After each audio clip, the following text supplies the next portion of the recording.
which is not as fun as testicles on foreheads, I have to admit. But yeah, I have to confess, I am a woman with ideas, but it is Halloween, so hopefully that won't be too disturbing. So I'm looking at the 1,073 wonders of the world. It's the modern era, so we've added quite a few more, and we call them World Heritage Sites. So I have to warn you, there are quite a few acronyms in the next few minutes. So I thought I'd share with you a tip for how to enjoy your acronyms.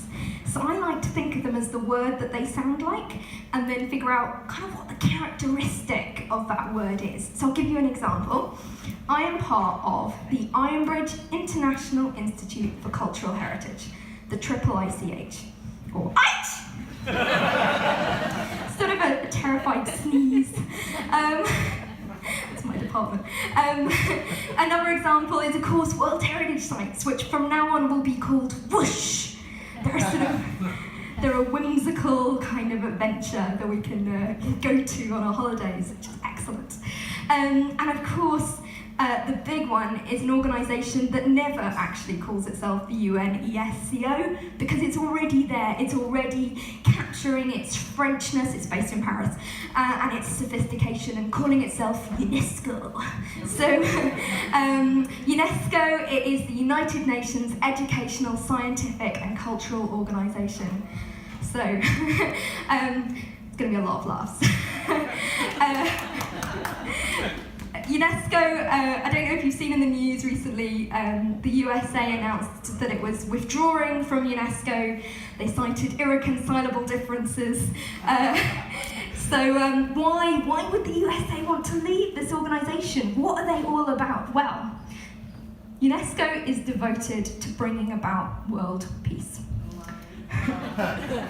You may see the flaws already in this relationship. So how are they going to do it? Well, this is where it all gets a little bit improbable. One way is they want to educate people. They think, and that's great. That sounds like a good idea. Science as well, they're into science. But they also seem to think that by getting people to visit each other's heritage, we're going to start loving each other.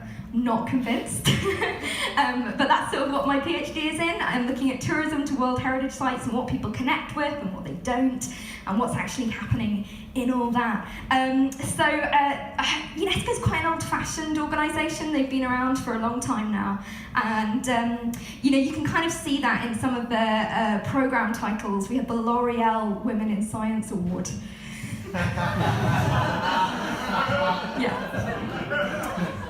Because you're worth bringing down the patriarchy.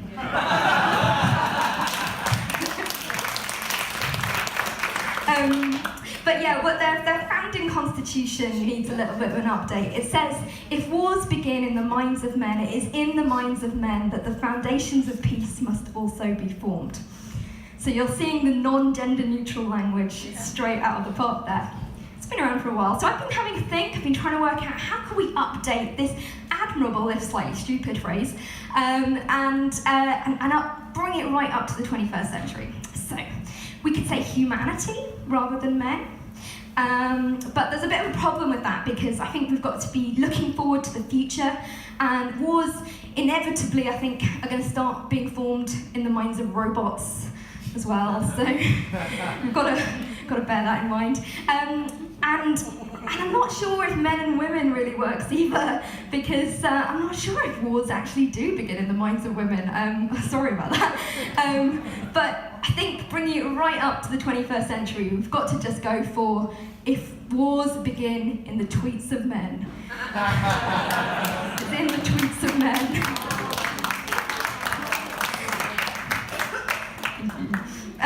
So actually what I look at is I look at a case study site. I look at Ironbridge Gorge in Shropshire. Some of you may have been. It is a whoosh, and it is famous for being the birthplace of the Industrial Revolution. And it's in Telford.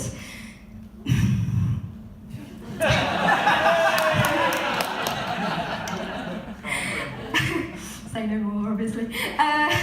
But yeah, so I spend a lot of time there. I spend a lot of time on the bridge, talking to people, asking what they think of it, watching them walk across the bridge, then walk right back across it. That's what people do that at bridges. I really don't understand it. Watch out for it, guys. It's really weird. But yeah, I think it's really interesting because everyone knows, basically, when they go to visit it, that it is the world's first iron bridge, which is great, but they don't know why it was built. And that's what I love, because it was built as an advert. Nothing as modern as that, right?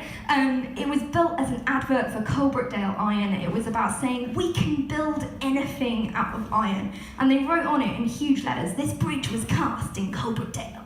Might as well say, the iron bridge does exactly what it says on the tin. I get to read a lot of TripAdvisor. That's dark. Seriously, I swear the bridge didn't always look that sad. It's got a sort of compressed shape. But yeah, I read one recently and they said they had a lovely day up until the point when they needed to document their day out, because nothing says holiday like they need to document it. And they tried to take a picture, but the trees in Ironbridge, they said, the trees in Ironbridge are out of control. I don't even know what that means. But yeah, trees these days, honestly. But yeah, as an academic, I get to go to a lot of conferences, which is great, holidays, as I like to call them. But I went to one recently in the summer, and the food was not included. You had to pay extra for food if you wanted to eat. And yeah, I didn't buy the food. And so I was presented with a white lanyard, white for emptiness. And in a real insult to the proletariat, they gave the people who had bought the food red lanyards. And what they had done in the Donald Trump approach to conference planning is they had built a wall across the venue. And on one side of the venue there was food, and on the other side of this wall, I mean, when I say wall, it was a white picket fence, but you can fill in the story there. And on the other side there wasn't. And I was standing there and I was looking across the divide and I realised that my acronym game should have warned me. I won't give away the actual exact letters, but let me just tell you that that conference, if you say it as a sound, sounds very much like yeah. So thank you so much for listening. I'm Coralie. Good night.